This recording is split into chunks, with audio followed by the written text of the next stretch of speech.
இன்றைக்கி வேலையை பார்த்தீங்கன்னா அந்த 2 ரூமு போடணும் அப்படின்னு சொல்லி கூப்பிட்டு போனாங்க. அதுக்காக நம்மளும் ரெடி பண்ணோம். ஒரு ரூமுக்கு கலவைலாம் போட்டு கலவையை மட்டைப்படுத்தி இழுத்தாச்சு. அடுத்த ரூமுக்கு வந்து கலவை இல்லை. அதனால் என்ன பண்ணணும்னா கலவை போட்டுட்டு இழுக்கு மட்டை வச்சோம். மட்டை வச்சுட்டு ஒரு கொத்தனார் இழுக்க ஆரம்பித்தார். இழுத்துக்கிட்டு இருக்கே நம்ம இன்னொரு ரூமுக்கு டைல்ஸை வச்சு கணப்பிரிச்சோம். கணப்பிரிச்ச பிறகு தான் பெரிய சம்பவமே இருந்துச்சு.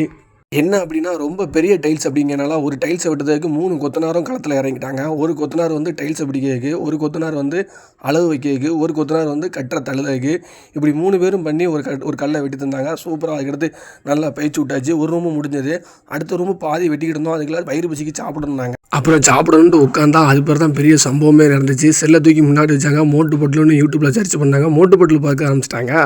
சரி போதும்டா அப்படின்னு சொல்லிட்டு விறுவிறுன்னு வேலையை பார்க்க ஆரம்பித்தோம். அதுக்கடுத்து ஒரு வழியாக 2 ரூமையும் தட்டிட்டு நீட்டாக வெயிட் வச்சுட்டு பார்க்கறதுக்கே வெளில டைல்ஸும் சூப்பராக இருந்துச்சு. ஃபினிஷிங் ஒர்க் எப்படிங்கிறது மறக்காமல் கமெண்ட் பண்ணுறேங்க. வேலை பிடிச்சிருந்தா சின்னதாக ஒரு லைக் பண்ணுறேங்க.